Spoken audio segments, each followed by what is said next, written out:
Halo anak-anak, bersama Santoni di sini. Di video sebelumnya, kita sudah membahas interaksi manusia dengan lingkungan alam dan lingkungan sosial. Di video kali ini, kita akan membahas pengaruh interaksi manusia dengan lingkungan. Disimak baik-baik ya anak-anak.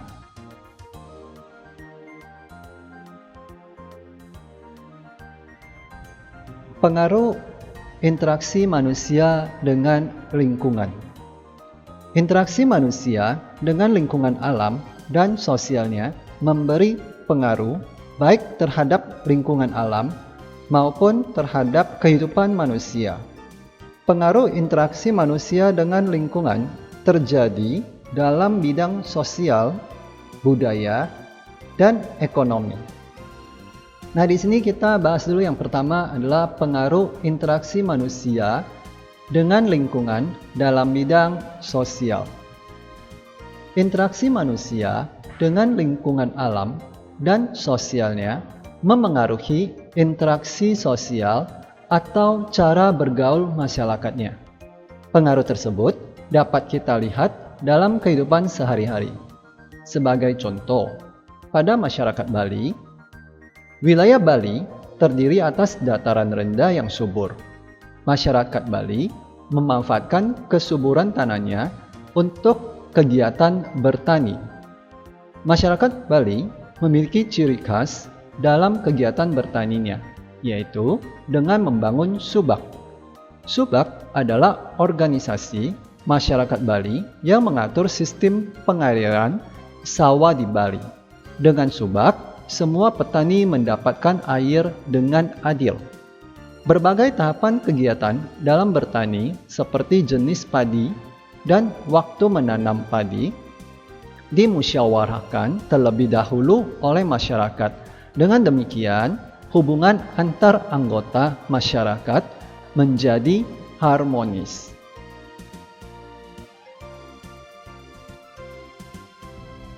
Suku bangsa adalah kelompok masyarakat yang hidup bersama di suatu lingkungan dan memiliki ciri khas tertentu. Setiap suku bangsa memiliki ciri khas interaksi lingkungan alam dan interaksi lingkungan sosialnya masing-masing. Masyarakat Indonesia terdiri atas sekitar 1128 suku bangsa. Wilayah Indonesia yang luas dan berbentuk kepulauan membuat suku bangsa tersebut tersebar di berbagai daerah. Nah, perhatikan gambar tersebut ya. Di Indonesia memiliki 34 provinsi. Perhatikan Pulau Sumatera ya. Di Pulau Sumatera di sana ada provinsi yang namanya Sumatera Utara. Dan di Sumatera Utara terdapat suku bangsa ya, antara lain Batak Toba, Karo, Mandailing, Pakpak. Sedangkan di Pulau Jawa, misalnya di DKI Jakarta ya, terdapat suku bangsa Betawi. Di Jawa Barat ada Sunda, Jawa Tengah ada Jawa ya. Nah, kalau di Kalimantan, contohnya di Kalimantan Barat ya, ada Dayak, ada Bugis. Kemudian di Sulawesi, kalau di Sulawesi, misalnya di Sulawesi Selatan ada Makassar, Bugis, Toraja, Mandai. Di Papua ada yang namanya suku bangsa Asmat, Dani, Biak. Nah, anak-anak, tabel daftar provinsi beserta suku bangsa bisa dilihat di buku ESPS IPS kelas 5 pada halaman 50.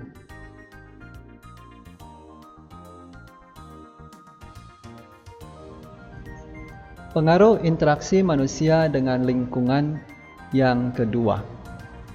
Sikap terhadap keberagaman suku bangsa. Keberagaman suku bangsa dapat kita temui dalam lingkungan keluarga, sekolah, maupun masyarakat. Misalnya, dalam sebuah keluarga, ayah berasal dari suku Jawa dan ibu berasal dari suku Minangkabau.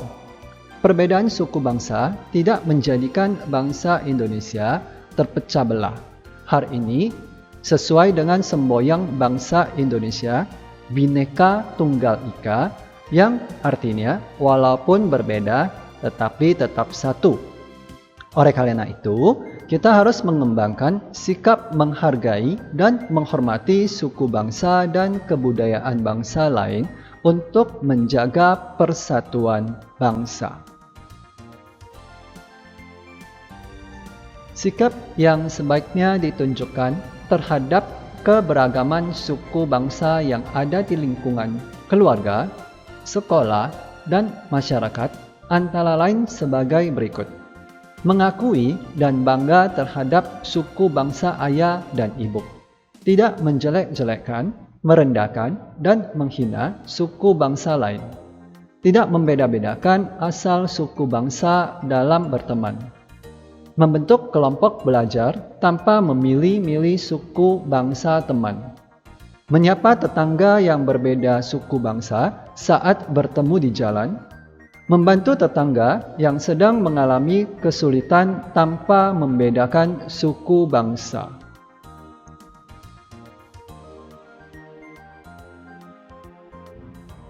Pengaruh interaksi manusia dengan lingkungan yang ketiga. Pengaruh interaksi manusia dengan lingkungan dalam bidang budaya. Setiap suku bangsa menempati lingkungan tertentu. Kondisi lingkungan alam dan sosial membuat manusia belajar untuk menyesuaikan diri. Penyesuaian diri manusia terhadap lingkungan alamnya diwujudkan dalam bentuk adat istiadat dan kebiasaan masyarakat sehari-hari. Kebiasaan tersebut dilakukan secara berulang dan turun-temurun hingga membentuk budaya suatu suku bangsa.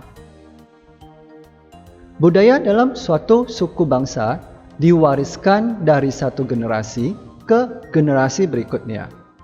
Proses pewarisan budaya berlangsung sepanjang hidup seseorang, mulai dari masa kanak-kanak hingga dewasa. Pengenalan budaya mulai dilakukan sejak masa kanak-kanak oleh keluarga. Selanjutnya, seorang anak akan mempelajari budaya dari interaksi sosial dengan teman, guru, dan masyarakat di sekitarnya. Melalui interaksi sosial tersebut, seorang anak dapat mempelajari adat istiadat dan norma yang ada dalam budaya masyarakatnya. Dengan demikian, mereka dapat menyesuaikan diri dengan budaya yang ada di dalam masyarakat.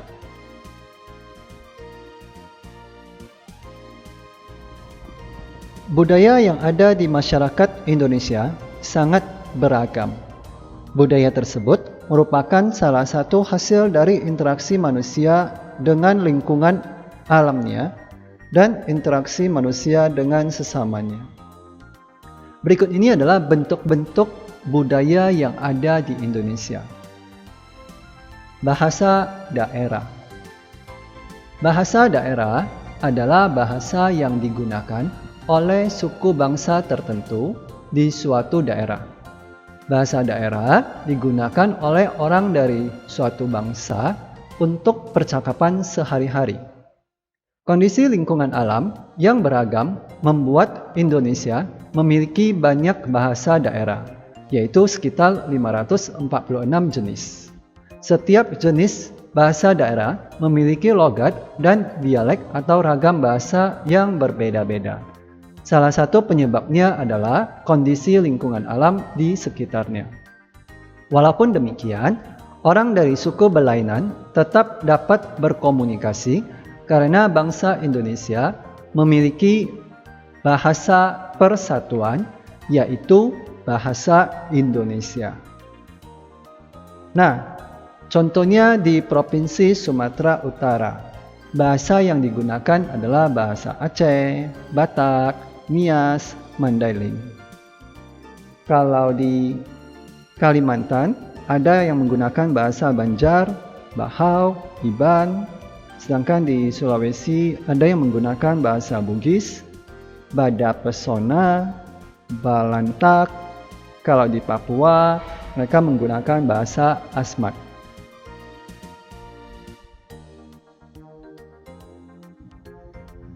Tari tradisional. Tarian tradisional menampilkan ciri khas daerahnya. Tarian tradisional dipentaskan oleh satu orang atau banyak orang yang dilengkapi dengan pakaian tari. Tarian tradisional memiliki makna dan simbol, misalnya tarian yang dipersembahkan kepada nenek moyang, penyambutan tamu, perayaan panen raya, dan hiburan rakyat. Beberapa contoh tarian di Indonesia antara lain adalah tari Saman dari Aceh yang memiliki makna ajakan untuk berbuat baik, dan tari topeng dari DKI Jakarta yang dipertunjukkan dengan tujuan untuk menyampaikan nasihat atau kritikan kepada masyarakat. Selain itu, ada tari kecak dari Bali yang menceritakan kisah Ramayana. Ada tari gong dari Kalimantan Timur yang menggambarkan kelembutan seorang wanita. Tari kipas dari Sulawesi Selatan yang memiliki makna kemahiran gadis. Dan tari swangi dari Papua yang mengisahkan kesedihan akibat kepergian anggota keluarga. Berikut ini adalah contoh tari tradisional dari berbagai provinsi. Tari Tortor dari Sumatera Utara, tari Ondel-Ondel dari DKI Jakarta,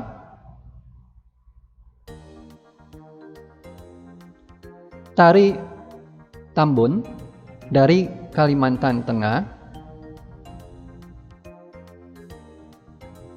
tari Piring dari Sumatera Barat, tari Jaipong dari Jawa Barat, tari Oncer dari Nusa Tenggara Barat,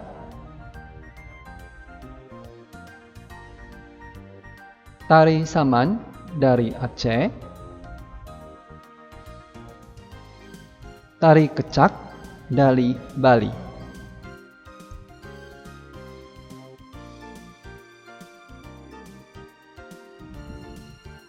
Lagu daerah. Lagu daerah merupakan lagu khas suatu daerah yang dinyanyikan dalam bahasa daerah. Lagu daerah mengiringi pementasan tari atau pertunjukan daerah. Lagu daerah dapat bercerita tentang alam, keagamaan, atau adat istiadat. Ciri-ciri lagu daerah di Indonesia adalah sebagai berikut. Lagu daerah menggunakan bahasa dan dialek setempat. Lagu daerah diwariskan secara turun-temurun dari nenek moyang secara lisan. Lagu daerah biasanya tidak diketahui siapa penciptanya. Lagu daerah biasanya diiringi oleh musik daerah setempat. Nah, di Provinsi Aceh ada lagu tradisional yang namanya Piso Surit. Sedangkan di Sumatera Utara ada lagu tradisional namanya Butet, Sing Sing So. Sedangkan di DKI Jakarta ada lagu tradisional yang namanya Jali Jali. Di Kalimantan Barat ada lagu tradisional namanya Cik Cik Periuk. Di Sulawesi Selatan ada lagu tradisional namanya Marencong. Di Papua ada lagu tradisional namanya Apuse.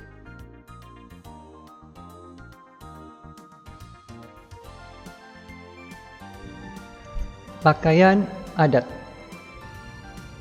Manusia menggunakan pakaian untuk melindungi tubuhnya dari sinar matahari dan cuaca.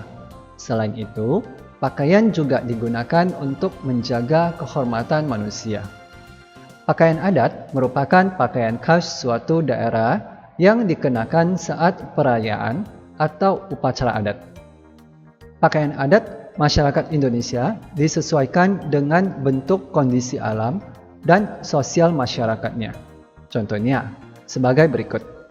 Masyarakat di Papua menggunakan pakaian yang berasal dari kulit kayu dan kulit hewan. Kulit kayu dan kulit hewan mereka dapatkan dari hutan yang ada di sekitar mereka. Kaum laki-laki di Papua juga memakai koteka yang diambil dari pohon koteka atau holim, yaitu pohon labu yang tumbuh di daerah tersebut.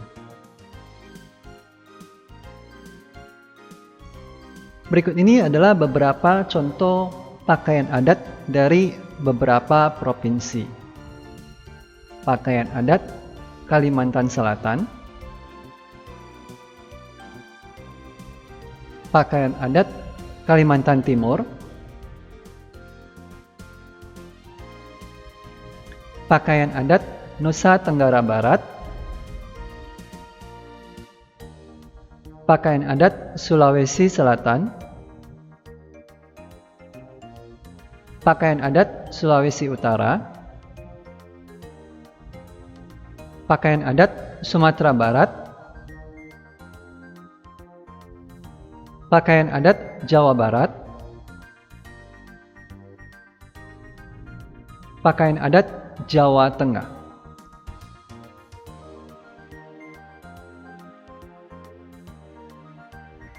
Senjata tradisional.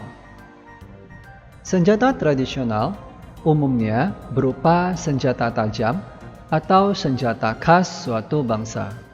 Di suatu daerah, senjata tradisional dipakai untuk melengkapi pakaian, tarian dalam suatu upacara adat, atau digunakan dalam kehidupan sehari-hari. Sebagai contoh, masyarakat Papua yang sering berburu hewan di hutan memiliki busur dan panah sebagai senjata tradisionalnya.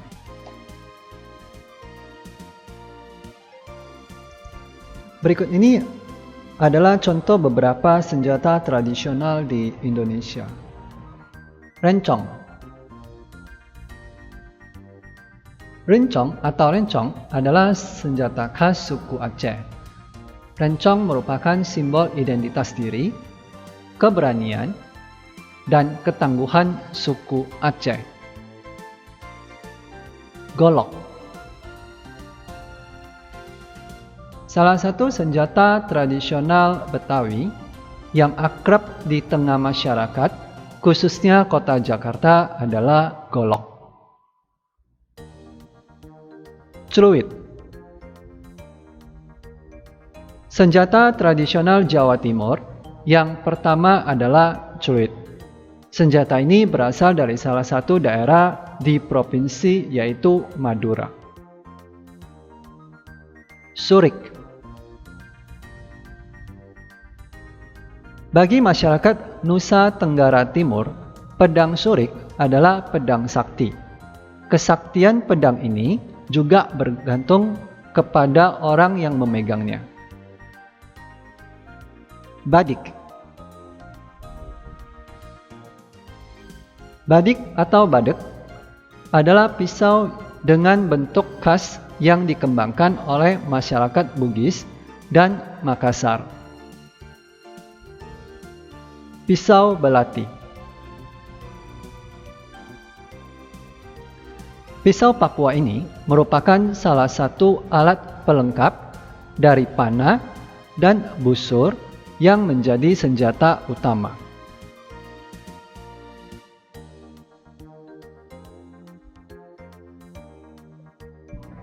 Rumah adat. Rumah adat merupakan rumah khas suatu daerah yang menjadi tempat tinggal masyarakat di daerah tersebut. Rumah adat suatu daerah disesuaikan dengan kondisi lingkungan masyarakat. Bentuk rumah adat menunjukkan ciri khas kehidupan masyarakat di daerah tersebut. Sebagai contoh, rumah adat masyarakat di Pulau Kalimantan berbentuk panggung untuk menghindari hewan buas dan banjir. Hal ini sesuai dengan tempat tinggal mereka yang berada di sekitar hutan dan dekat dengan sungai. Berbeda dengan rumah adat di daerah Papua yang berada di atas gunung. Honai tidak memiliki jendela agar udara dingin dari luar tidak masuk ke dalam rumah.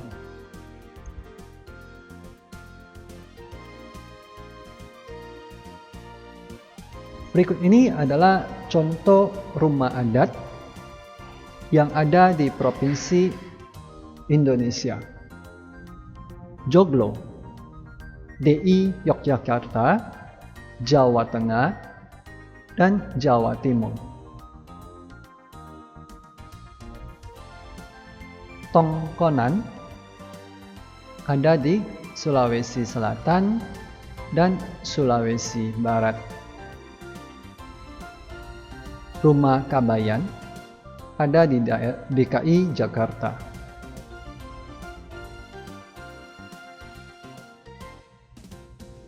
Omo Sebuah, Sumatera Utara.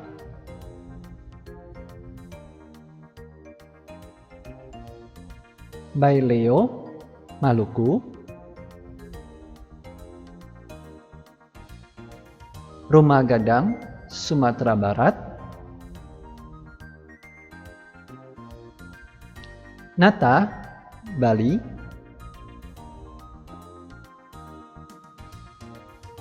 Soraja, Sulawesi Tengah. Nah, anak-anak, berikut ini adalah penjelasan tentang bab 2 dari halaman 49 sampai halaman 60 dari buku ESPS IPS kelas 5. Sampai jumpa di video pembahasan berikutnya. See you!